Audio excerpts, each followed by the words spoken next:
नमस्ते, मी गणेश खडकर एज्युकल्चरमध्ये तुमचं स्वागत करतो। नुकतीच राज्यसेवा 2025साठीची जाहिरात पब्लिश झालेली आहे। आता तुम्ही सगळे राज्यसेवेची तयारी करणारे जे विद्यार्थी आहात त्यांच्यासाठी आपण पॉलिटीचं PYQ अल्गोरिदम ही बॅच सुरू करत आहोत। यामध्ये आपण जे काही 2024 पासून ते 2013 पर्यंतचे राज्यसेवेचे जे काही पेपर आहेत त्याच्यातले पॉलिटीचे क्वेश्चन परीक्षेच्या दृष्टीने काय काय विचारलं जाऊ शकतं ते आपण करणार आहोत। हे जे ॲनालिसिस आहे या ॲनालिसिसमधून तुम्हाला राज्यसेवा प्रिलिमला काय क्वेश्चन विचारले जातात, कुठल्या टॉपिकवर क्वेश्चन विचारले जातात, किती रिपीट होत आहेत किंवा त्या टॉपिकमधलं काय करायला पाहिजे। जसं आपण नेहमी म्हणतो की व्हर्टिकल आणि हॉरिझॉन्टल स्टडी करायला पाहिजे। मग याच्यात करंट रिलेटेड काही टॉपिक आहेत का, या वर्षभरातल्या काही घडामोडी आहेत का ज्याच्यावरून आपल्याला पॉलिटीच्या अँगलनी क्वेश्चन विचारला जाऊ शकतो, किंवा ते जुने टॉपिक असे आहेत ज्याच्यावर आत्तापर्यंत क्वेश्चन आलेले आहेत पण त्याच्यावर आणखी एक्सपेक्टेड काय क्वेश्चन आहेत ते आपण इथं चेक करणार आहोत किंवा आपण पाहणार आहोत। शिवाय त्या टॉपिकची रिव्हिजन आहे किंवा त्याच्यातलं काही निमॉनिक्स असतील, ट्रिक्स असणार आहेत ते पण आपण इथं पाहणार आहोत। आणि जर आता फंडामेंटल ड्यूटी विचारलेल्या आहेत तर मग ते 11चे 11 फंडामेंटल ड्यूटी, त्याच्या संदर्भातले समित्या ज्या असणार आहेत, घटनादुरुस्त्या आहेत, ते सगळंच आपण बघणार आहेत। जेणेकरून पॉलिटीमध्ये तुम्हाला जर राज्यसेवेला 15 क्वेश्चन विचारले तर मिनिमम 13 क्वेश्चन बरोबर कसे येतील हा सगळा आपला प्रयत्न आहे। आणि आत्तापासून जर तुम्ही सुरू केलं तर तुम्ही पॉलिटीला, आता आपण जे काही जनरली राज्यसेवा प्रिलिमला 6 विषय GS1ला करतो त्याच्यातले ठराविक विषय असे असतात जे आपल्याला खूप चांगले मार्क्स देऊन जातात, त्यातला आपला हा पॉलिटी विषय आहे। त्यामुळे ज्यांना कोणाला पॉलिटीची भीती वाटत असेल किंवा ज्यांना आतापर्यंत कमी मार्क्स येत असतील परंतु त्यांना आता स्कोर आपला 1-2 मार्कांनी कट ऑफपासून लांब राहत आहे त्या सगळ्यांसाठी या बॅचचा फायदा होणार आहे। आणि हे ॲनालिसिस फक्त पॉलिटी पुरतंच नाही तर सगळ्या पेपरसाठी सुद्धा तुम्हाला क्वेश्चनकडे कसं बघायचं ही एक ॲप्रोच जो आहे तो ॲप्रोच तुम्हाला देईल असं मला अपेक्षा आहे। मग आज आपण सुरू करू। आता आपण राज्यसेवा 2024ची जी काही प्रिलिम आहे, जो पेपर 1 डिसेंबर 2024ला झालेला आहे, त्या पेपरचे जे पॉलिटीचे 15 क्वेश्चन आहेत ते क्वेश्चन कसे सॉल्व करायचे, त्याच्या पलीकडे काय काय बघायला पाहिजे हे आपण इथं पाहणार आहोत। मग आज आपण सुरू करू आपल्या याला। क्वेश्चन नंबर दिलेले आहेत, 71 नंबरचा क्वेश्चन आहे। हे सगळे A सिरीज मधले पेपर आहेत। A सिरीज मधला क्वेश्चन नंबर 71 आपल्याला विचारलेला आहे। काय क्वेश्चन पहा, मुख्य आयुक्तांच्या नियुक्तीची शिफारस करणाऱ्या समितीचे खालीलपैकी कोण सदस्य होते। नियुक्तीची शिफारस करणारी समिती विचारलेली आपल्याला पाहता येते। आपण सगळे क्वेश्चन बायलिंग्वल घेतलेले आहेत जेणेकरून जे इंग्लिशमध्ये करतात त्यांना कम्फर्टेबल असावं। त्यामुळे पहिल्यांदा आता तुमच्या स्क्रीनवर क्वेश्चन आलेला आहे, स्क्रीन पॉज करा आणि तुम्ही हा क्वेश्चन सॉल्व करायचा प्रयत्न करा। शिवाय दुसरी गोष्ट, तुमच्याकडे सगळ्यांकडे आयोगाचे जे काही हार्ड कॉपी आहेत पेपरची, ती पेपरची हार्ड कॉपी असली पाहिजे। रेडीमेड बुकपेक्षाही हार्ड कॉपी आपल्याला आयोगाचे पेपर जास्त चांगलं किंवा कम्फर्टेबल आहे।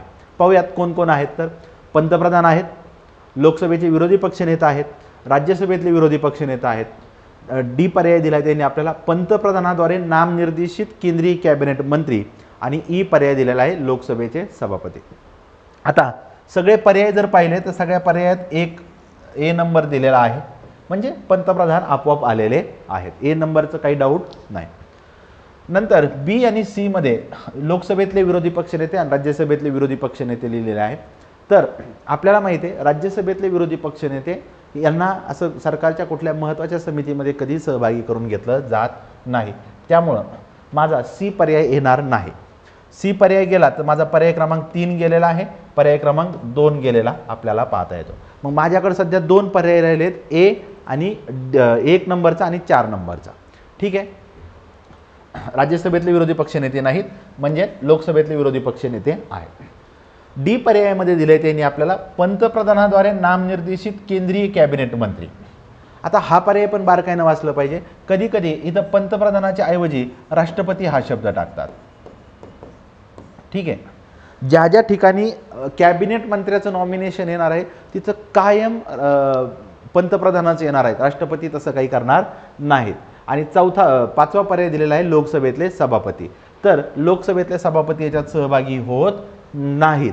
तर A, B आणि D असा पर्याय असणारा पर्याय क्रमांक 1 हे आपल्याला इथं उत्तर पाहता येते। म्हणजे मुख्य आयुक्तांची नियुक्ती करण्यासाठी जी शिफारस समिती आहे त्याच्यामध्ये पंतप्रधान, लोकसभेतले विरोधी पक्षनेते आणि पंतप्रधानाद्वारे नामनिर्देशित केंद्रीय कॅबिनेट मंत्री असतात. पहिला आपला हा पॉईंट क्लिअर झाला. आता हा मुख्य माहिती आयुक्त आहे यांच्या संदर्भातला प्रश्न आहे. आता त्याची आपल्याला माहिती पाहिजे. ज्यावेळेस आपण पॉलिटी करतो, पॉलिटीमध्ये राज्यसेवा प्रिलिमला आपण जनरली पहिले 22 टॉपिक करतो आणि कॉन्स्टिट्यूशनल आणि नॉन कॉन्स्टिट्यूशनल बॉडी करत असतो. ठीक आहे. त्याच्यातलं मुख्य माहिती आयुक्त हे आपल्याला एक महत्त्वाचं पद आहे की ज्याच्यावर आपल्याला क्वेश्चन विचारले जातात. मग आता याच्यातच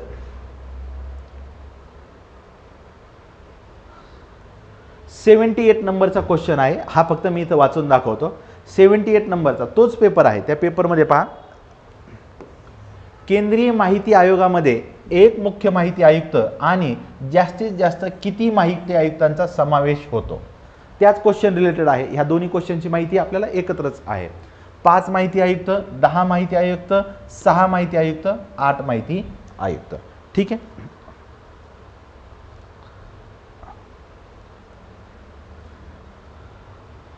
ओके. आता आपण केंद्रीय माहिती आयुक्त आहेत किंवा मुख्य माहिती आयुक्त आहेत यांच्याविषयीची माहिती पाहूयात आणि जेणेकरून मग आपल्याला हे दोन्ही क्वेश्चन आपले एकत्रितरित्या कव्हर होते.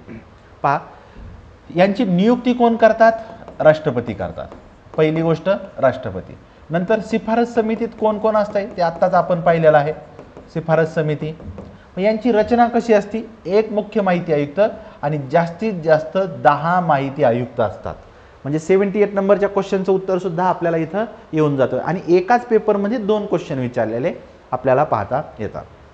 मग यांची नियुक्ती जे आहे राष्ट्रपतींनी केलेली आहे. शिफारस समिती आपण पाहिलेली आहे. यांचे वेतन भत्ते वगैरे कोण ठरवतं? तर सेंट्रल गव्हर्नमेंट ठरवतं. ठीक आहे. टर्म कोण ठरवतं? Central government ठरवतं.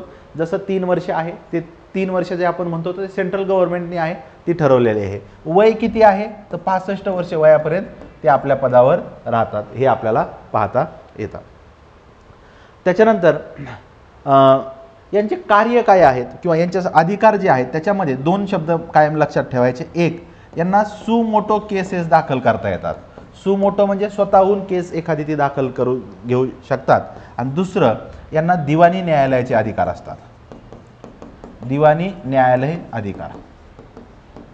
मग ही कोणती बॉडी आहे? संविधानात्मक आहे म्हणजेच घटनात्मक आहे किंवा वैधानिक किंवा स्टॅच्युटरी बॉडी आपल्याला पाहता येते. त्याला कायदेशीर पण म्हणतो. मग आपण जर पाहिलं सगळ्यांना आपल्याला पाठच आहे.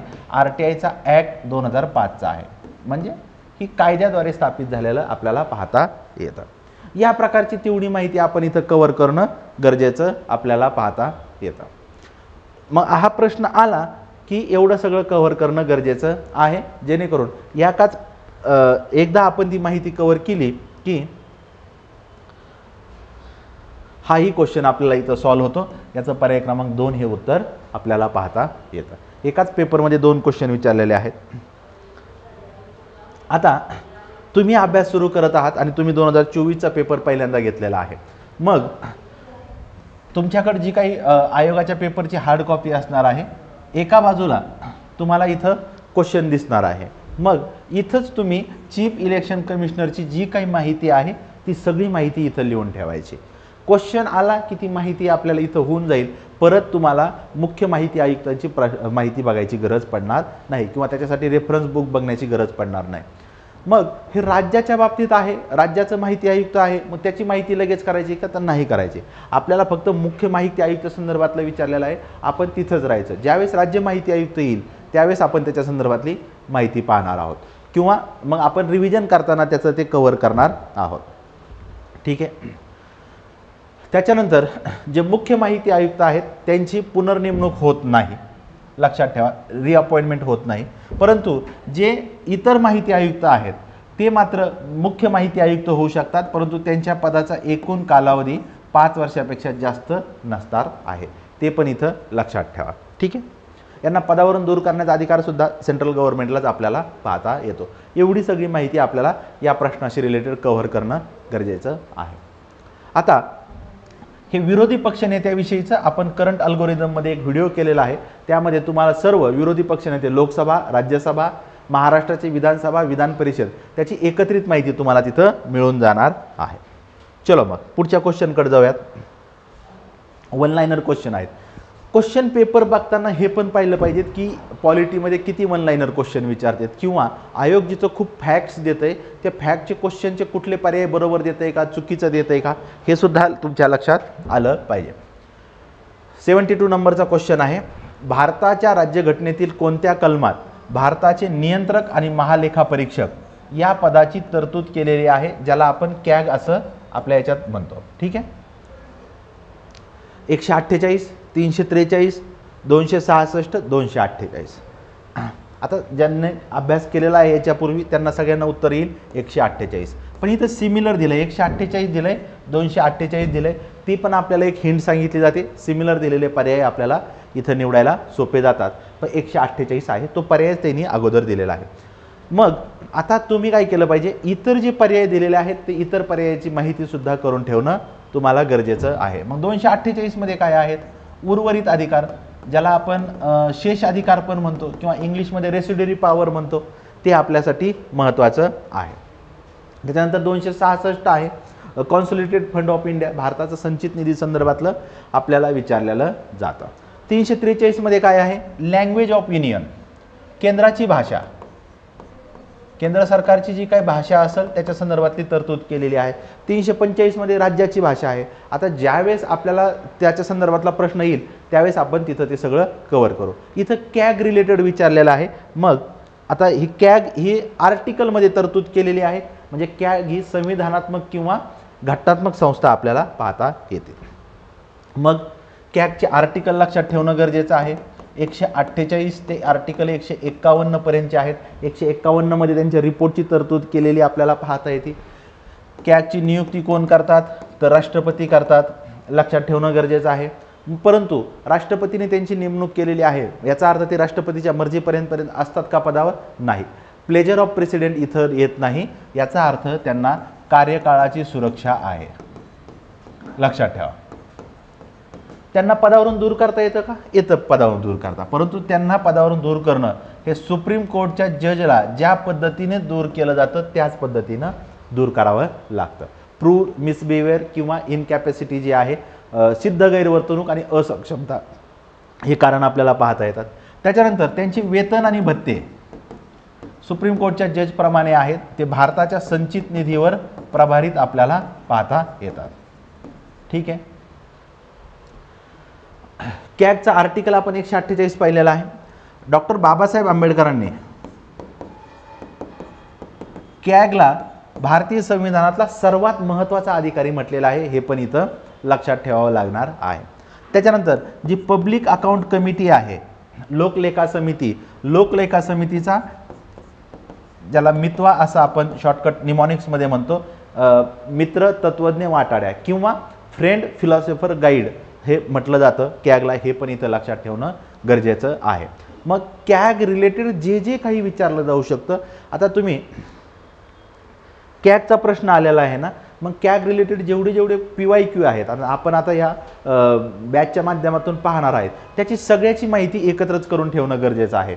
उद्या आपण 2014चा क्वेश्चन पाहतोय, त्यात आपल्याला एखादा क्वेश्चन सापडला तर तोही इथं हायलाईट करणं गरजेचं आहे. त्याच्यातली तेवढीच माहिती तिथं इन्क्लूड करायची. आपल्याला एकदम चूजी राहायचं आहे की ठराविकच गोष्टी आपल्याला ज्या काय आहेत, ज्याच्यावर आयोग वारंवार क्वेश्चन विचारते तेवढंच बघणं गरजेचं आहे. आता कॅगचा ॲक्ट पण आहे, 1971चा ॲक्ट आहे, त्याच्या संदर्भात त्याच्या तरतुदी आहेत. काही परीक्षांना तर मेन्सला ॲक्ट विचारला जातो, मग ॲक्ट आपल्या फक्त नोंद असावी की कॅगचा ॲक्ट 1971चा आहे, तेवढीच माहिती आपल्याकडे आली पाहिजे.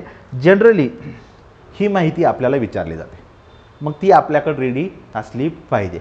मग तुम्ही क्वेश्चन बघताना कॅगची सगळी माहिती एकत्र करून ठेवली की तुम्हाला वेगळं काही करायची गरज पडणार नाही. ज्यावेळेस पुन्हा कॅग वाचायची गरज पडेल आणि तुम्हाला मी जो चार्ट देणार आहे क्वेश्चन पेपरचं ॲनालिसिसमध्ये की या टॉपिकवर एवढे क्वेश्चन विचारलेले आहेत, मग त्यावेळेस फक्त कॅग बघायचं, आपल्या पेपरमधलं जायचं, तिथं कॅगची माहिती बघायची, संपला विषय, एवढंच करायचं. त्याच्या निमित्तानं काय होतं, क्वेश्चन काय विचारलं आहे हे सुद्धा आपल्या नजरेसमोरून जात असतं आणि इतर पर्याय काय दिलेले आहेत ते पर्याय पण आपल्याला लक्षात येतात. ठीक आहे. जाऊयात आपण पुढं. पुढचा केशवनंद भारती केस आपल्याला हे विचारलेला आहे. आता हा प्रश्न आपल्याला कधी कधी क्वेश्चनचं लॉजिक पण आपल्याला डेव्हलप करता आलं पाहिजे. ज्यावेळेस आपण म्हणतो ना एक्सपेक्टेड एरिया काय आहे, तर एक्सपेक्टेड एरियामध्ये मग आता केशवानंद भारती केस आहे, हा पेपर तसा एप्रिल 2024 होणार होता, म्हणजे 2023चे काही घडामोडी त्याच्यात इन्क्लूड होणार होत्या. हा करंटच्या अँगलनी पण आपण म्हणू शकतो किंवा इतिहास पण आपल्याला त्याला म्हणू शकतो. काय म्हटलंय, 73 नंबरचा क्वेश्चन आहे. केशवानंद भारती खटल्यामध्ये खालील विधानं विचारात घ्या आणि त्याच्यातलं बिनचूक विधान विचारलेलं आपल्याला पाहता येते. ज्यांना इंग्लिश कम्फर्टेबल असेल त्यांनी करेक्ट स्टेटमेंट काय आहे हे विचारलेलं आहे. दोन्ही लँग्वेज काळजीपूर्वक पाहून घ्या. पाहूयात प्रश्न. सदरू खटला हा भारताचे सरन्यायाधीश A.N. रे, त्यावेळेस CJI कोण होते, A.N. रे यांच्या नेतृत्वाखालील 13 न्यायमूर्तीच्या घटनापीठापुढे चाललेला आहे. ठीक आहे, पाहूयात. दुसरं, 7 विरुद्ध 6 न्यायमूर्तीच्या बहुमताने.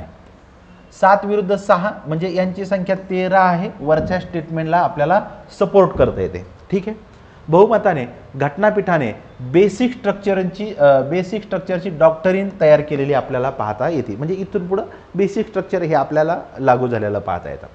तिसरं स्टेटमेंट, या खटल्याने गोलकनाथ प्रकरणातील निर्णय बदललेला आहे. मग आता गोलकनाथ काय प्रकरण आहे ते आपल्याला पाहावं लागेल. चौथं स्टेटमेंट आहे, सदरहू खटला हा न्यायालयीन सक्रितीचं उदाहरण म्हणावं लागणार आहे. असे 4 स्टेटमेंट विचारलेले आहेत. पर्यायामध्ये पहा ABC, BCD, केवळ B आणि ABCD 4ही स्टेटमेंट दिलेले आहेत. पर्यायाची रचना रिशफल पण केलेले आपल्याला पाहता येतं. आता मी म्हटलं ना क्वेश्चनचं ॲनालिसिस करणं हे आपल्यासाठी महत्त्वाचं आहे. म्हणजे फक्त क्वेश्चन काढणं आणि त्याचं आन्सर टिक करणं हे नाही, तर याच्यात आयोगानं काय चुकवलेलं आहे.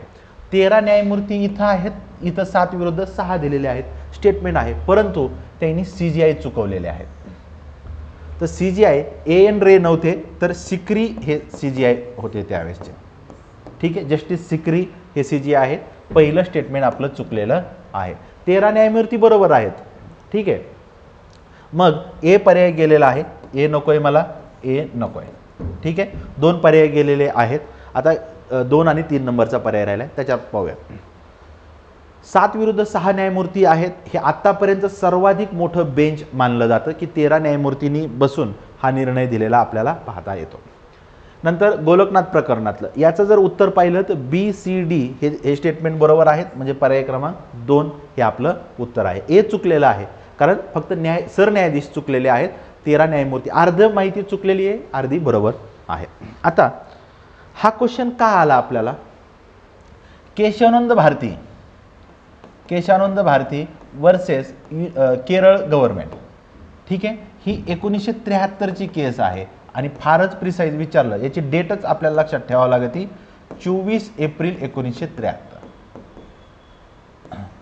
आणि मग त्याला 2023 50 वर्ष पूर्ण झालेले होते. आणि जर आपल्या स्वातंत्र्याला 75 वर्षामध्ये जर एखाद्या केससाठी 13 जज एकत्र येऊन निर्णय देत असतील आणि ती भारतीय संविधानासंदर्भातली हिस्टॉरिकल केस असेल तर त्याच्या 50 वर्ष पूर्ण झाल्या निमित्तानं क्वेश्चन येणं साहजिकच आपल्याला पाहता येतं. ही जी केस आहे ही फंडामेंटल राईटमध्ये संसदेला बदल करण्याचा अधिकार आहे की नाही याच्या संदर्भातलं आपल्याला पाहता येतं. त्यांनी आपल्याला दिले गोलकनाथ प्रकरण. गोलकनाथ वर्सेस पंजाब ही जी केस आहे 1967ची आपल्याला पाहता येते. त्या केसमध्ये सुप्रीम कोर्टानं सांगितलेलं आहे की संसदेला फंडामेंटल राईट जे आहेत ते रद्द करण्याचा किंवा कमी करण्याचा अधिकार नाही. आणि आर्टिकल 368 हे आर्टिकल 13 नुसार कायद्याची व्याख्यामध्ये समाविष्ट होतं. तो निर्णय आहे तो यामध्ये बदललेला आहे. हे स्टेटमेंट बरोबर आहे. त्यावेळेस मग केशवानंद भारती केसमध्ये सुप्रीम कोर्टानं काय सांगितलंय, संसदेला फंडामेंटल राईट कमी किंवा रद्द करण्याचा अधिकार आपल्याला पाहता येतो, त्याच्यात दुरुस्ती करण्याचा अधिकार आहे, म्हणून तो निर्णय बदललेला आहे. आणि ज्युडिशियल ॲक्टिव्हिझम आहे कारण न्यायालयाने त्याच्यात जास्त इन्व्हॉल्वमेंट घेतलेली आपल्याला पाहता येते. ह्या केस लक्षात ठेवा. केशवानंद भारती हे केरळमधले आहेत. कासारगोड जो मठ आहे त्यांची जमीन जी आहे संपत्तीच्या अधिकारासंदर्भातला आपण म्हटलं जातं, तर ते केरळ विरोधातले आहे. केरळ सरकार हे लक्षात ठेवा, युनियन ऑफ इंडिया देऊ शकतात. 13 न्यायमूर्ती होते. जस्टिस सिक्री हे CJI राहिलेले आपल्याला पाहता येतात. याच्यात वकील कोण होते तर नानी पालखीवाला यांनी केशवानंद भारती यांची केस लढवलेली आपल्याला पाहता येतं. नानी पालखीवाला आहेत. मग नानी पालखीवाला यांचे असोसिएट होते फली नरिमन, सोली सोराबजी, हे नंतर सुप्रीम कोर्टाचे मोठे न्यायमूर्ती होऊन गेले, वकील होऊन गेलेले आपल्याला पाहता येतात. यांनी हा खटला लढवलेला आपल्याला पाहता येतो. आणि 24 एप्रिल 1973 नुसार बेसिक स्ट्रक्चर ही कन्सेप्ट आलेली आपल्याला पाहता येते. त्याच्यामध्ये संविधानाची सर्वोच्चता सांगितलेली आपल्याला पाहता येते आणि इतर बेसिक तत्व जे आहेत, धर्मनिरपेक्षता असेल,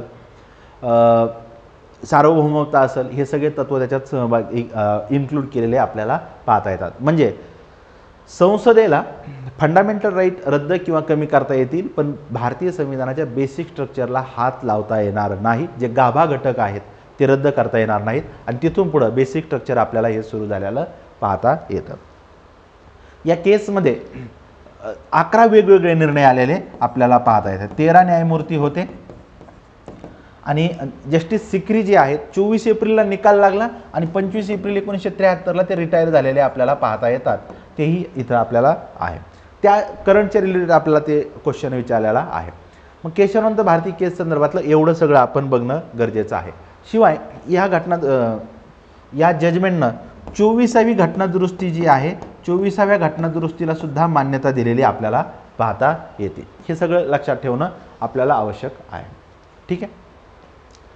आता तुम्ही लक्ष्मीकांत सरांचं बुक रेफर करत असाल तर लक्ष्मीकांत सरांच्या बुकच्या सगळ्यात पाठीमागं लँडमार्क जजमेंट दिलेले आहेत. मग त्याच्यातले आपल्याला काही जजमेंट तुम्ही खरं ते सगळं वाचायची गरज नाही. बेसिक स्ट्रक्चरमध्ये कुठल्या केसमधून कुठलं बेसिक स्ट्रक्चर आलेलं आहे ते दिलेलं आहे, तेवढं केलं तरी सफिशियंट आहे. किंवा अशा क्वेश्चनच्या अनुषंगानं मग आपण त्या केसेस तुमच्यासमोर आणायचा प्रयत्न करू, जेणेकरून तुमचाही वेळ वाचेल आणि ते काम पण आपलं होऊन जाईल.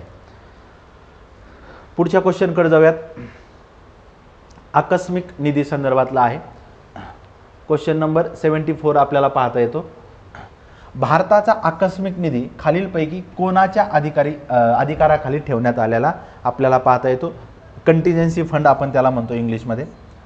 भारताचे नियंत्रक आणि महालेखा परीक्षक, ज्याला आपण कॅग म्हणतो, राष्ट्रपती, संसद आणि पंतप्रधान. तर पर्याय क्रमांक 2 हे उत्तर आपल्याला पाहता येतं. मग आता इथं आपलं काम आहे कंटिजेन्सी फंड संदर्भातली सगळी माहिती आपण इथं बघून ठेवणं. पहिलं त्याचं आर्टिकल 267, आर्टिकल 267(1) मध्ये देशाचा संचित निधी म्हटलेला आहे आणि आर्टिकल 267(2) मध्ये राज्याचा आकस्मिक निधी, मी संचित निधी म्हटलं असेल, राज्याचा आकस्मिक निधी आहे. इथं भारताचा आहे. 267(1) मध्ये भारताचा आकस्मिक निधी आहे आणि 267(2) मध्ये राज्याचा आकस्मिक निधी आपल्याला पाहता येतो. हा कुणाकडे असतो तर राष्ट्रपतींच्या ताब्यात असतो. राष्ट्रपतीच्या वतीनं वित्त सचिव जे आहेत तो आपल्याला हा निधी वापरताना पाहता येतात. जर आपल्या देशासमोर काही नैसर्गिक आपत्ती आली आणि त्यावेळेस खर्च करण्यासाठी पैसे असावेत म्हणून आपण हा कंटिंजन्सी फंड तयार केलेला आहे. ज्यावेळेस हा कंटिंजन्सी फंड तयार केला त्यावेळेस तो फक्त 50 करोड रुपयाचा होता. नंतर 2005 मध्ये हा 500 करोडचा केलेला आहे आणि 2021 मध्ये आता तो 30,000 करोड रुपये आपल्याला पाहता येतो. पण सगळे क्वेश्चन जर पाहिले तर याच्यावर आपल्याला क्वेश्चन काय विचारतील, हा कुणाच्या ताब्यात आहे तर राष्ट्रपतीच्या वतीनं वित्त सचिव आणि त्याचं आर्टिकल विचारलं जाऊ शकतं, तेही आपण पाहिलेलं आहे. ठीक आहे. आर्टिकल पाहिलेले आहेत, वित्त सचिव, आणि त्याची रक्कमसुद्धा आपण ॲडिशनल पाहिलेली आहे. जरी उद्या त्यांनी विचारलं तर एक्सपेक्टेड कॅटेगरीमध्ये आपण केलेला आहे. देशाचा विचारला आपण राज्याचा पण इथं फक्त आर्टिकलमध्ये ॲड केलेला आपल्याला पाहता येतो. आता पहा, एकाच पेपरमध्ये आपल्याला 2 केस विचारलेला पाहता येतात. बोम्मई केस आहे आणि याच्या आधी केशवानंद भारती केस आहे. हे 94ची आहे आणि 2024चा पेपर आपल्याला पाहता येतोय. मग त्या अनुषंगाने सुद्धा तो प्रश्न आपल्यासाठी महत्त्वाचा आहे. पहा काय 75 नंबरचा क्वेश्चन. घटक राज्यातील आणीबाणी संदर्भात बोम्मई खटल्याच्या बाबतीत कोणती विधानं योग्य आहेत असं त्यांनी आपल्याला विचारलेलं आहे. निकाल सर्वोच्च न्यायालयानं 1994ला दिलेला आहे. त्याच्यानंतर दुसरं स्टेटमेंट, घटक राज्यात राष्ट्रपती राजवट आणली गेल्यास राज्यांना सर्वोच्च न्यायालयाकडे दाद मागता येते. ओके. तिसरं, सबळ कारण नसताना राष्ट्रपती राजवट आणली गेल्यास सर्वोच्च न्यायालय केंद्र सरकारचा निर्णय रद्द करू शकते आणि घटक राज्यातील विधानसभा बरखास्त करण्याच्या आदेशाला संसदेची मान्यता घेणे आवश्यक असते. असे 4 स्टेटमेंट दिलेले आपल्याला पाहता येतात. पर्यायामध्ये सी आणि डी आहे, ABCD आहे, BCD आहे आणि ABC असे 4 पर्याय दिलेले आहेत. याचं उत्तर पर्याय क्रमांक 2 ABCD हे 4ही स्टेटमेंट आपल्याला इथं बरोबर पाहता येतात. मग SR बोम्मई जे आहेत यांच्याविषयी आपण माहिती जर पाहिली तर SR बोम्मई हे कर्नाटकचे 11वे CM होते. ठीक आहे. 1988 ते 1989 या दरम्यान ते कर्नाटकचे CM होते आणि तिथल्या राज्यपालांनी पक्षफुटीच्या कारणावरून काही आमदार जे आहेत हे जनता दलाचं सरकार होतं. ठीक आहे. SR बोम्मई जनता दलाचे आहेत. काही आमदार त्या पक्षातून बाहेर पडलेले आहेत आणि राज्यपालांनी SR बोम्मई यांना फ्लोअर टेस्ट जी असते किंवा विधानसभेमध्ये बहुमत चाचणीच घेऊ दिलेली नाही आणि त्यांनी असं कन्सिडर केलं हे आमदाराचा गट बाहेर पडलेला आहे याचा अर्थ या सरकारला पाठिंबा नाही आणि त्यांनी ती राष्ट्रपती राजवट लागू केलेली आहे. त्याच्यानंतर हे SR बोम्मई जे आहे 89ला झालेलं आहे. हे सगळं केसचा निकाल 1994 ला आलेला आहे हे लक्षात ठेवा. मग SR बोम्मई जे आहेत ते कर्नाटक हायकोर्टात गेलेले होते आणि कर्नाटक हायकोर्टाने ही त्यांची केस डिसमिस केलेली आपल्याला पाहता येते आणि तिथून पुढे ते सुप्रीम कोर्टात गेलेले पाहता येतात. म्हणून हे 2 नंबरचं स्टेटमेंट आहे. कारण कर्नाटक हायकोर्टाने ती केस डिसमिस केलेली आहे. त्याच्याविरुद्ध त्यांनी सर्वोच्च न्यायालयात दाद मागितली. हे SR बोम्मई केस कशा संदर्भातला आहे तर आर्टिकल 356चा मिसयूज करण्यासंदर्भातलं आपल्याला पाहता येतं. याचा चुकीचा वापर होऊ नये हे पाहता येतं. त्यावेळेस कोर्टानं सांगितलेलं आहे. कोर्टानं काय केलं होतं मध्य प्रदेश, राजस्थान आणि हिमाचल प्रदेश वगैरे राज्यामधल्या धर्मनिरपेक्षता या कारणावरून तिथल्या राष्ट्रपती राजवटी योग्य ठरवलेल्या होत्या. परंतु कर्नाटक, मेघालय इथल्या राष्ट्रपती राजवटी रद्द केलेल्या आहेत आणि पुन्हा तिथं सरकार स्थापन केलेलं आपल्याला पाहता येतं. तो संसदेचा किंवा कोर्टाचा अधिकार आहे हे पण पाहता येतं. आता घटक राज्यातली विधानसभा निलंबित करण्याचा अधिकार राज्यपालाला आहे परंतु ते बरखास्त करण्यासाठी त्यांना संसदेची मान्यता आवश्यक आपल्याला पाहता येते. आणि मग हा जो खटल्याचा निकाल आहे 1994ला आलेला आहे आणि हे आर्टिकल 356च्या गैरवापरासंदर्भातली केस आपल्याला पाहता येते. आता SR बोम्मई यांच्या संदर्भात याच्यापूर्वी सुद्धा आपल्याला एक प्रश्न आलेला आहे.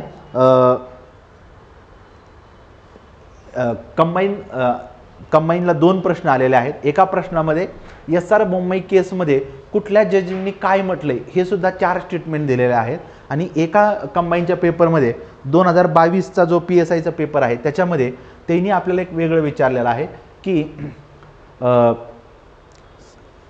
प्रस्तावना हा संविधानाचा अविभाज्य भाग आहे. हे SR बोम्मई केसमध्ये सुद्धा सुप्रीम कोर्टानं मान्य केलेलं आहे हे पण इथं लक्षात ठेवा. जनरली आपण LIC ऑफ इंडिया केस जी 1995ची आहे त्यामध्ये प्रस्तावना हा संविधानाचा अविभाज्य भाग आहे परंतु SR बोम्मई केसमध्ये पण ते सांगितलेलं आहे. मग SR बोम्मई केसच्या संदर्भात हे सुद्धा आपल्यासाठी ते क्वेश्चन महत्त्वाचे आहेत. याच्यापूर्वी ASO मेन्स 18ला 62 नंबरचा क्वेश्चन आहे. ASO मेन्स 18ला 62 नंबरचा आहे आणि PSI मेन्स 2022ला 38 नंबरचा क्वेश्चन आहे. म्हणजे SR बोम्मई संदर्भातले केसेस आहेत. मग हे क्वेश्चन तिथं बघून ठेवले आणि ज्या ठिकाणी तुम्ही SR बोम्मईची माहिती लिहिणार आहात तिथं ते ॲड करून ठेवलं तरी सफिशियंट आहे. मग SR बोम्मई संदर्भात काहीही क्वेश्चन येऊ द्या आपलं सगळं त्याच्या अंगलनी रेडी आहे. ठीक आहे. जाऊयात आपण पुढं. मग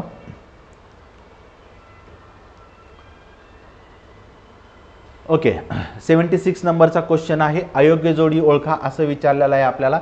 एका बाजूला एक्झॅक्ट डेट दिलेल्या आहेत आणि त्याच्यातली तरतूद काय किंवा कधी काय स्वीकारलेलं आहे हे विचारलेलं आहे. 22 जुलै 1947 राष्ट्रध्वजाचा स्वीकार केलेला आहे, नॅशनल फ्लॅग आपला. नंतर 24 जानेवारी 1950 राष्ट्रगीताचा स्वीकार केलेला आहे, अँथम आपण म्हणतो. त्याच्यानंतर 25 जानेवारी 1950 राष्ट्रीय दिनदर्शिका म्हणजे कॅलेंडरचा स्वीकार केलेला आहे आणि 26 जानेवारी 1950 राष्ट्रीय चिन्हाचा स्वीकार केलेला आपल्याला पाहता येतो. मग याच्यातलं आपल्याला जे अयोग्य उत्तर आहे पर्याय क्रमांक 3 आपल्याला पाहता येतं. 25 जानेवारी 1950ला आपल्याला त्यांनी हे दिलेलं आहे. आता हा क्वेश्चन विचारलेला आहे. मग आता आपण संविधान सभेच्या संदर्भातले जे 4 वर्ष आहेत 1946, 47, 48, 49 आणि 50 5 वर्ष याच्यातल्या महत्त्वाच्या तारखा ज्या आहेत ज्याच्यावर वारंवार प्रश्न विचारला जातो ते सगळं आपण इथे एकदा कव्हर करून घेऊ. याच्या पलीकडे तुम्ही काहीही करायची गरज नाही.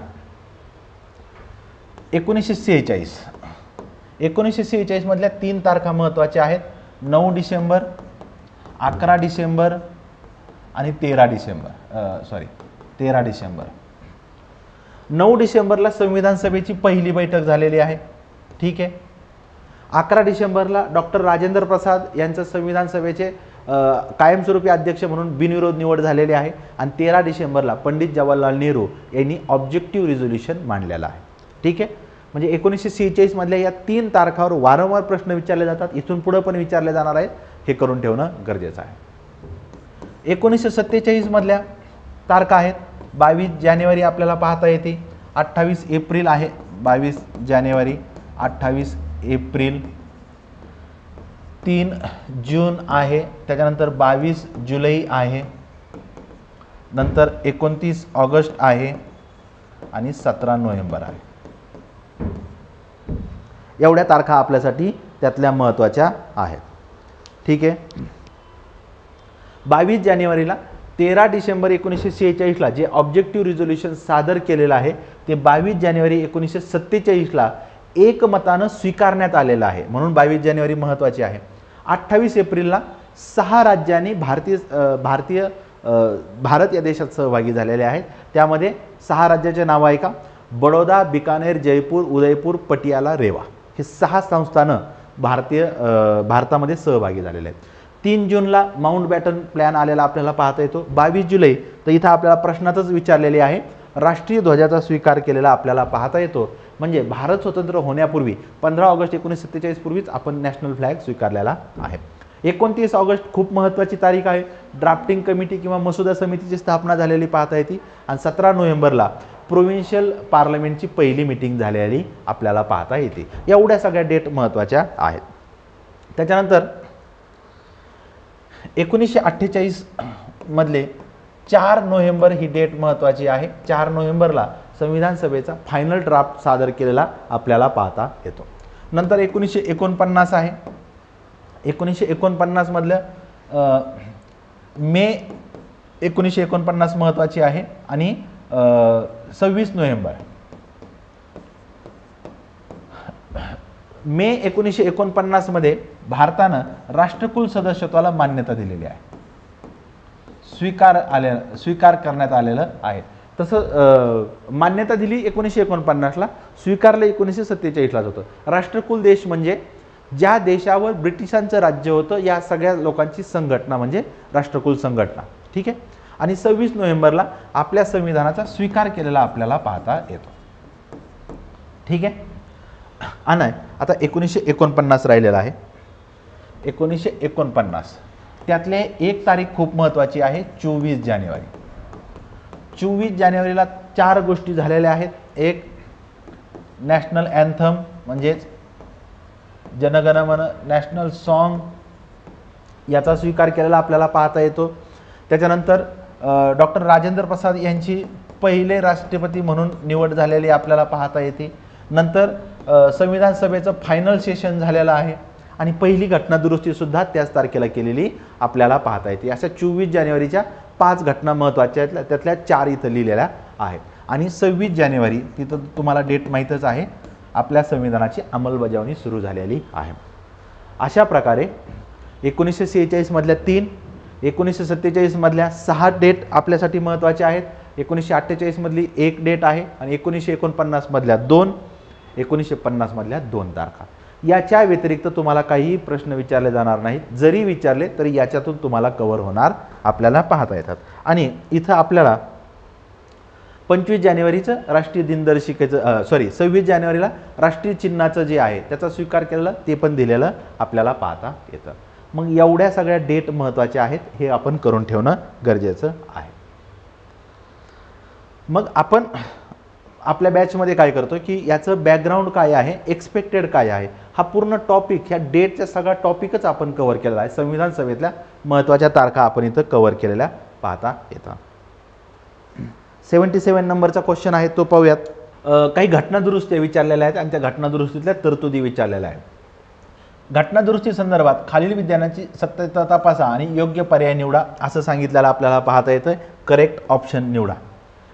10वी घटनादुरुस्ती, 11वी घटनादुरुस्ती, 15वी घटनादुरुस्ती आणि 22वी घटनादुरुस्ती अशा 4 घटनादुरुस्ती विचारलेल्या आहेत. 10व्या घटनादुरुस्तीमध्ये दादरा नगर हवेली हे प्रदेश आहेत.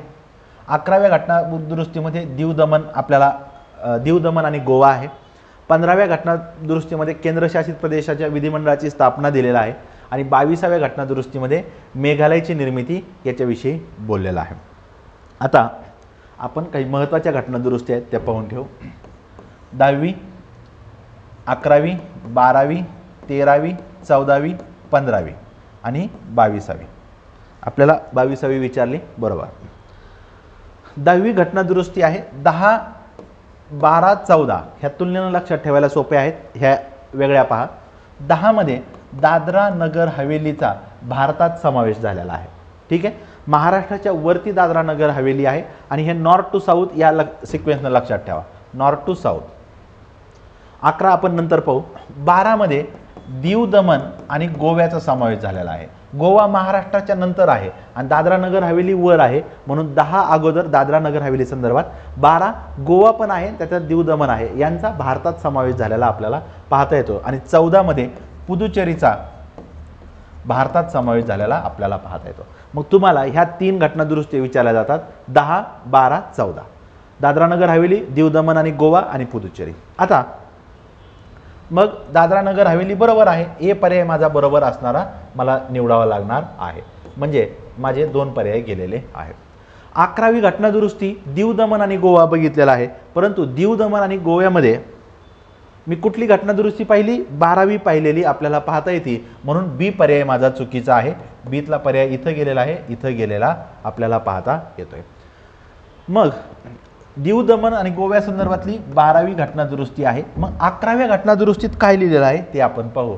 11व्या घटनादुरुस्तीत मूळ संविधानामध्ये उपराष्ट्रपतीची निवड हे संसदेच्या संयुक्त बैठकीतून करावी अशी तरतूद होती, परंतु 11व्या घटनादुरुस्तीनं ती पद्धत रद्द केलेली आहे आणि आता लोकसभा आणि राज्यसभा वेगळं मतदान करतात ते आपल्याला पाहता येतं. ते 11व्या घटनादुरुस्ती संदर्भातलं आहे.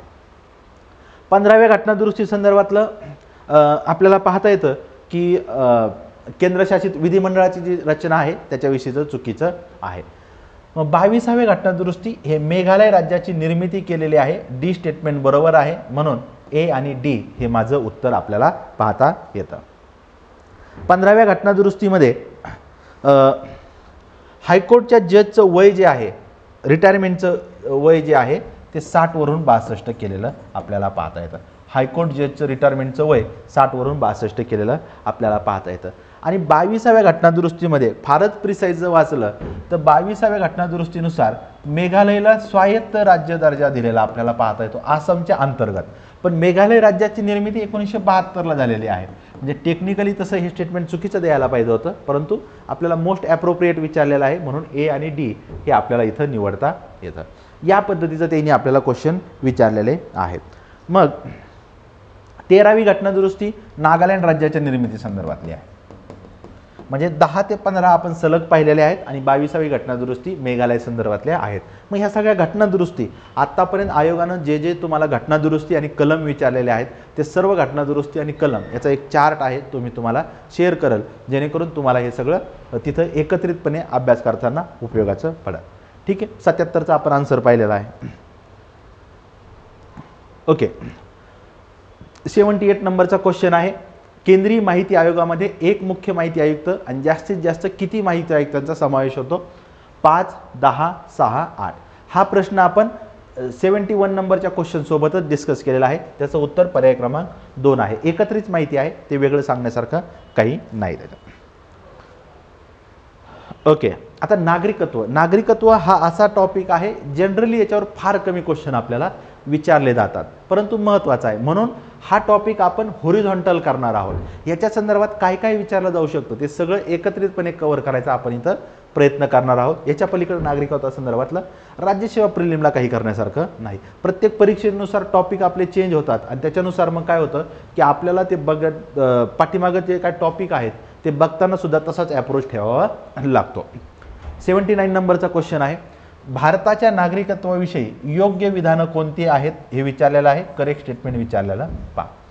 भारतामध्ये एकल नागरिकत्व आहे, त्याच्यानंतर नागरिकत्वाचा कायदा 1955 साली संमत करण्यात आलेला आहे आणि भारतीय राज्यघटनेच्या भाग 4 मध्ये नागरिकत्वाची तरतूद केलेली आहे। त्यातलं योग्य विचारलेलं आहे, पण आपल्याला ए आणि बी योग्य आहे, सी चुकीचं आपल्याला पाहता येतंय, सी नकोय मला, ए आणि बी पर्याय क्रमांक 3 उत्तर आहे। कारण भाग 4 नाही तर भाग 2 आहे, कारण भाग 4 तुम्हाला सगळ्यांना पाठ आहे, डीपीएसपी आहे, मग डीपीएसपी असताना तिथं नागरिकत्वाचं येण्याचं काहीच कारण नाही, त्या लॉजिकने सुद्धा आपल्याला ते सॉल्व्ह करता येतं, ए आणि बी हा पर्याय। आता एकल नागरिकत्व स्वीकारलेला आपल्याला पाहता येतं, एकल नागरिकत्व हे आपण युनायटेड किंगडमकडून म्हणजे ब्रिटिशकडून घेतलेलं आहे, हे लक्षात ठेवा। भारत, कॅनडा, इंग्लंड यांच्यामध्ये सिंगल सिटिझनशिप आहे, अमेरिका, स्वित्झर्लंड, ऑस्ट्रेलिया यांच्यामध्ये डबल सिटिझनशिप आहे। आता 2 शब्द आहेत ते वेगळे लक्षात ठेवा। सिंगल सिटिझनशिप, मी महाराष्ट्राचा रहिवासी आहे, भारताचा नागरिक आहे, झाली सिंगल सिटिझनशिप, ठीक आहे। आपलं जे डोमासाईल सर्टिफिकेट आपण काढतो ते आपण महाराष्ट्राचे रहिवासी आहेत हे सांगतो त्याच्यातून, परंतु आपलं नागरिकत्व जे आहे नॅशनॅलिटीचं सर्टिफिकेट आहे ते आपण देशाचं काढतो। आणि दुसरी एक तरतूद आहे की भारत या देशाचं तुमच्याकडे नागरिकत्व असेल तर तुम्ही इतर कुठल्याही देशाचं नागरिकत्व स्वीकारू शकत नाहीत। जर तुम्ही इतर कुठल्याही देशाचं नागरिकत्व स्वीकारलं तर आर्टिकल 9 नुसार तुमचं भारताचं नागरिकत्व आपोआप रद्द होतं। 2 मुद्दे लक्षात ठेवा, सिंगल सिटिझनशिप कॅनडा, इंग्लंड आणि भारतामध्ये सिंगल सिटिझनशिप आहे, म्हणजे तुम्ही राज्याचे जरी रहिवासी असलात तरी तुम्ही एका देशाचेच नागरिक आहात।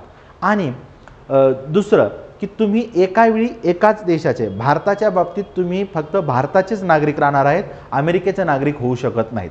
सुनीता विल्यम्स या अमेरिकेच्या नागरिक आहेत, भारताच्या नागरिक नाहीत। जर त्यांनी भारताचं नागरिकत्व घेतलं तर त्यांचं अमेरिकेतलं रद्द होऊ शकतं, किंवा अमेरिकेचं घेतलं तर भारताचं रद्द होईल। अमेरिकेच्या बाबतीत मात्र तुम्ही इतर देशाचं नागरिकत्व पण ठेवू शकता, पण भारताच्या बाबतीत नाही।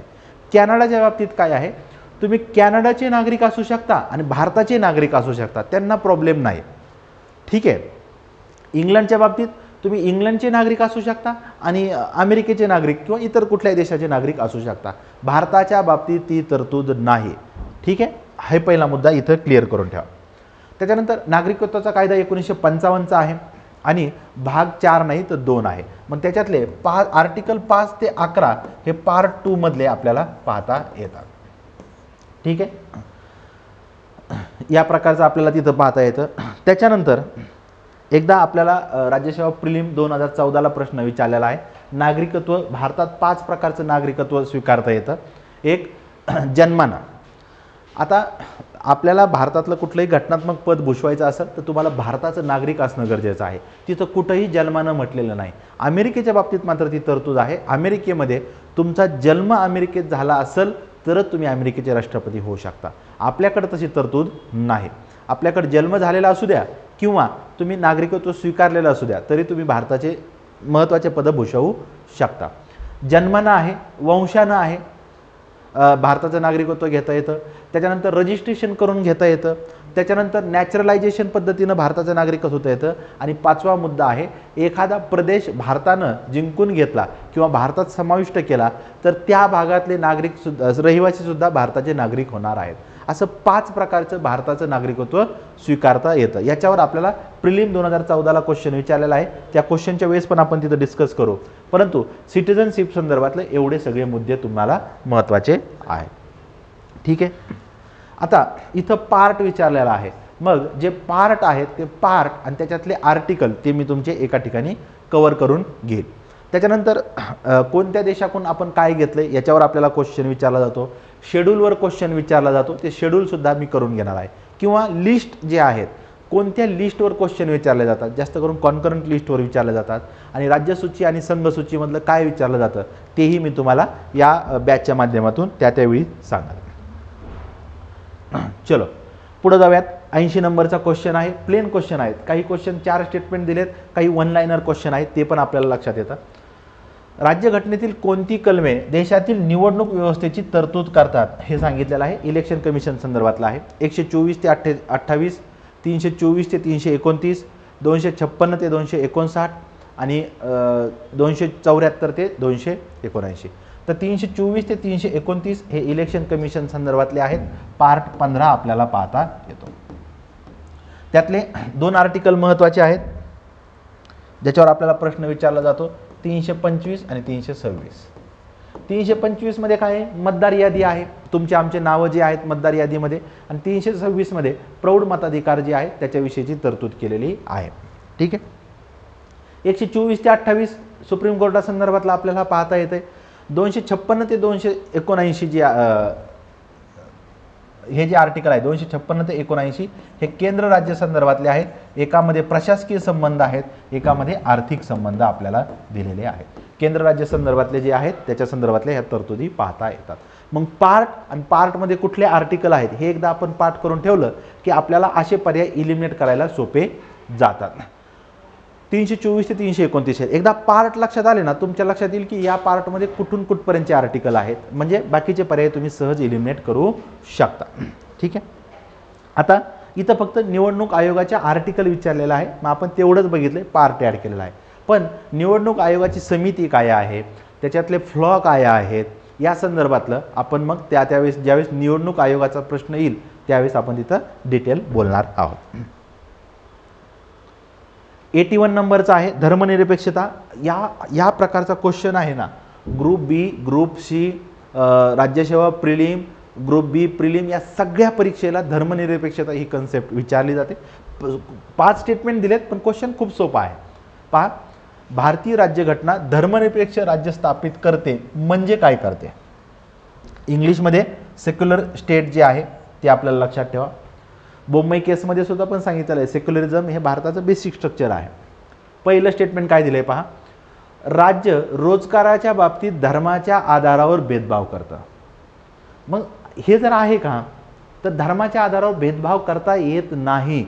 आर्टिकल 16 जे आहे त्याच्या संदर्भातलं आपल्याला हे पाहता येतंय. म्हणजे ए स्टेटमेंट माझं चुकीचं आहे, भेदभाव करता येत नाही. आपण 5 शब्द लक्षात ठेवतो. RRCSP म्हणजे काय, religion, race, caste, sex, place of birth, या 5 कारणावरून भेदभाव करता येत नाही. आर्टिकल 15 मध्ये पण आहे, 16 मध्ये पण याच्या संदर्भातली तरतूद करता येते. म्हणजे माझा ए पर्याय बरोबर नाही. जिथं ए असेल ते मला रद्द करावं लागणार आहे. 1 नंबरचा 3 नंबरचा पर्याय गेलेला आहे. अजून 4 पर्याय माझे वाचायचे राहिलेले आहेत.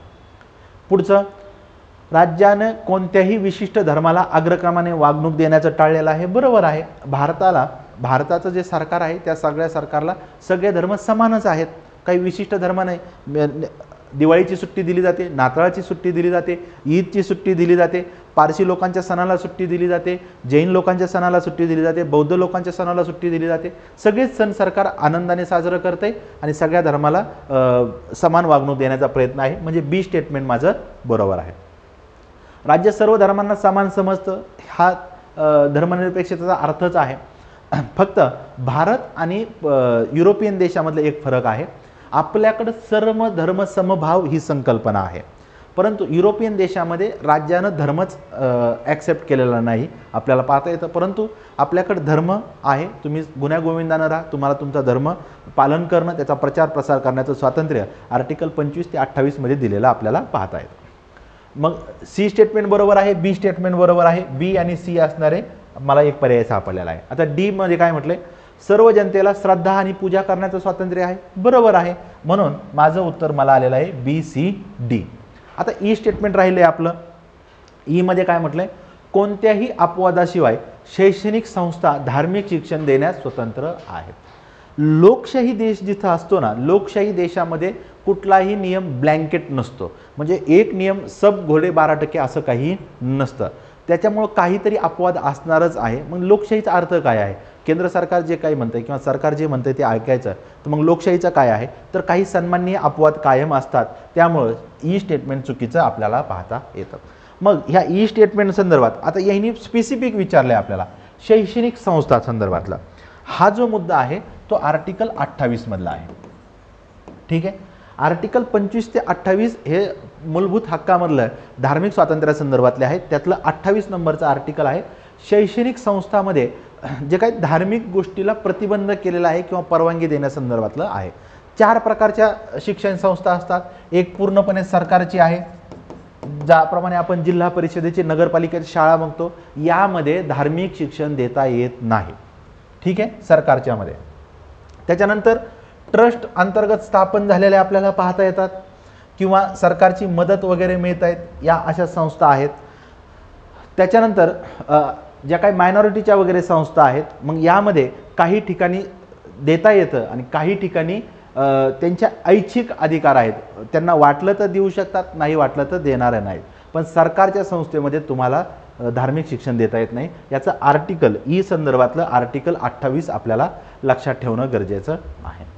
ठीक आहे. मग धर्मनिरपेक्षता कन्सेप्ट बघितलेले आहे. आपल्याला प्रजासत्ताक या कन्सेप्टवर प्रश्न विचारले जातात.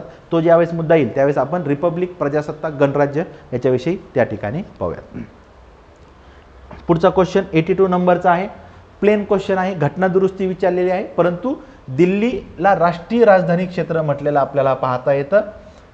त्यामध्ये 63वी घटना दुरुस्ती, 69वी घटना दुरुस्ती, 91वी घटना दुरुस्ती आणि 93वी घटना दुरुस्ती.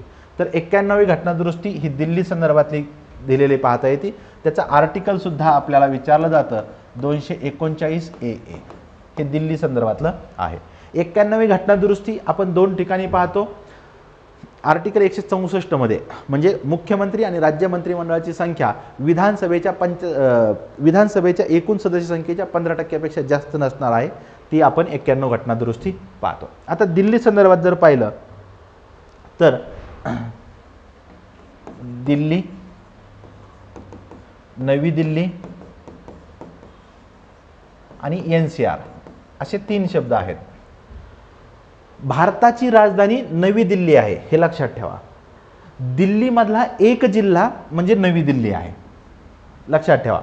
आणि NCR मध्ये नॅशनल कॅपिटल रिजन म्हटलं जातं. त्याच्यामध्ये राजस्थान, उत्तर प्रदेश, हरियाणा या राज्यातले काही जिल्ह्यांचा समावेश होऊन नॅशनल कॅपिटल रिजन तयार होतं. लक्षात ठेवा, दिल्लीतला एक जिल्हा म्हणजे नवी दिल्ली आणि जो दिल्लीतल्या एकूण क्षेत्रफळाच्या फक्त 3% आहे. जे काही महत्त्वाचे सगळ्या लुटेन्स दिल्ली आपण म्हणतो ती इथं आपल्याला पाहता येते. दिल्लीच्या विधानसभेची 70 जागा आहे.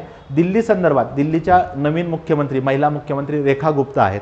त्या रेखा गुप्ता यांचा आपण करंट अल्गोरिदममध्ये व्हिडिओ केलेला आहे. त्याच्यामध्ये दिल्ली संदर्भातला आपण सर्व डिटेल तिथं माहिती कव्हर केलेली आहे, ती तुम्ही पाहू शकता.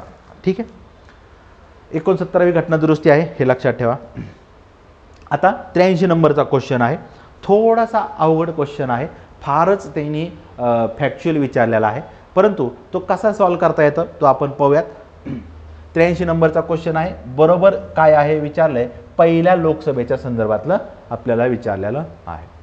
पहा, पहिलं स्टेटमेंट 25 ऑक्टोबर 1951 ते 21 फेब्रुवारी 1952 या कालावधीत पहिलं जनरल इलेक्शन झालेलं आहे आणि त्याच्या इलेक्शनच्या बेसिसवर 17 एप्रिल 1952ला पहिल्यांदा लोकसभेची स्थापना झालेली पाहता येते.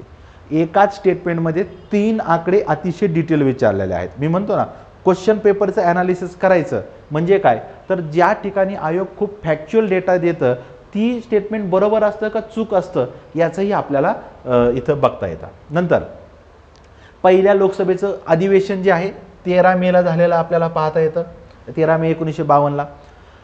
सी स्टेटमेंट पहा, पहिल्या लोकसभेने आपला कालावधी पूर्ण केलेला आहे आणि ती 1 एप्रिल 1957 रोजी विसर्जित झालेली आपल्याला पाहता येते.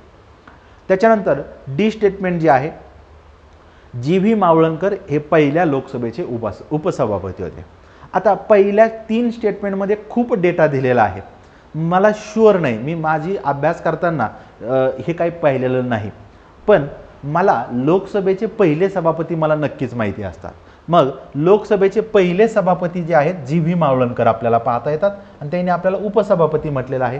मग उपसभापती कोण होते तर अय्यंगार होते आणि सभापती कोण होते जी व्ही मावळणकर, गणेश वासुदेव मावळणकर जे आपल्याला पाहता येतात. म्हणजे त्यांनी आपल्याला बरोबर विचारले, चुकीचं स्टेटमेंट मला मिळालेलं आहे माझं की डी स्टेटमेंट चुकीचं आहे. जिथं डी येईल ते माझे पर्याय गेलेले आहेत. 3 नंबरचा गेला, 4 नंबरचा गेला, झालं 50-50. ठीक आहे, आपण क्वेश्चनला 50-50 पर्यंत आलेलो आहोत. आता सी स्टेटमेंट पाहूयात आपण. पहिल्या लोकसभेने आपला कालावधी पूर्ण केलेला आहे आणि ती 1 एप्रिल 1957ला. आता खूपच डिटेल जर पाहिलं तर ती डेट फक्त 4 एप्रिल आहे.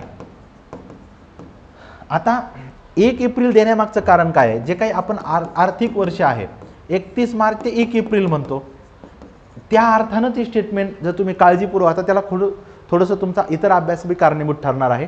त्यामुळं सी स्टेटमेंटसुद्धा चुकीचं आहे आणि त्यातलं फक्त पर्याय क्रमांक ए आणि बी असणारा पर्याय क्रमांक 2 चुकीचा आहे. आता हे खूप अवघड कॅटेगरीमधला क्वेश्चन आहे, पण डी स्टेटमेंट तर मी 100% चुकीचं ठरवू शकतो आणि त्याच्या आधारे जाता येतं. 1 एप्रिल म्हणजे आर्थिक वर्षाच्या अँगलने तो क्वेश्चन आपल्याला आहे. मग ह्या पहिल्या लोकसभेसंदर्भात आपल्याला अजून काही प्रश्न विचारले जाऊ शकतात का? मग ते आता आपण इथं पाहून ठेवूया. पहिल्या लोकसभेच्या वेळेस 489 इतक्या जागा होत्या लोकसभेच्या. जसे आज आपण 543 म्हणतो तसं पहिल्या लोकसभेला 489 होत्या.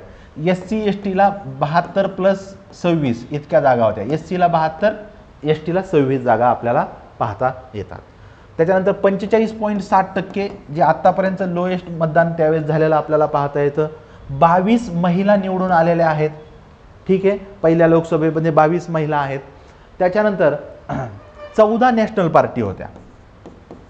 आज नॅशनल पार्टी 6 आहेत, परंतु पहिल्या लोकसभेला 14 नॅशनल पार्टी होत्या. एवढी सगळी माहिती पहिल्या लोकसभेसंदर्भातली आहे. आणि काँग्रेसला 489 पैकी 356 जागा वगैरे मिळालेल्या आहेत. कम्युनिस्ट पार्टी CPIला, कारण CPIM 1964ला निर्माण झालेला आहे, CPIला 16 जागा मिळालेल्या आहेत विरोधी पक्षाला आपल्याला पाहता येतात. 57 वगैरे लोक अपक्ष निवडून आलेले आहेत. मग पहिल्या लोकसंदर्भात या पॉईंट जे आहेत 1, 2, 3, 4, 5 हे 5 मुद्द्यावर वारंवार प्रश्न विचारला जाऊ शकतो, तो आपण इथं कव्हर केलेला आहे. मग आता पहिल्या लोकसभेवर क्वेश्चन विचारला आहे म्हणजे याचा अर्थ आपण दुसरं लोकसभा, तिसरी लोकसभा सगळं बघायचं का? तर बघायचं नाही. एवढ्या कालावधीमध्ये एकच क्वेश्चन विचारलेला आहे आणि पुन्हा विचारला तर त्याच्या संदर्भातली माहिती आपण करून ठेवलेली आहे. ठीक आहे, पुढच्या क्वेश्चनकडे जाऊयात. 84 नंबरचा आहे. इथं 4 आयोग विचारलेले आहेत त्यांनी, त्याच्यातली बरोबर काय आहे हे विचारलेलं आहे. काय काय विचारलं आहे? अनुसूचित जाती जमाती, महिला आयोग, अल्पसंख्याक आयोग आणि मानवी अधिकार आयोग, असे 4 आयोग विचारलेले आपल्याला पाहता येतात.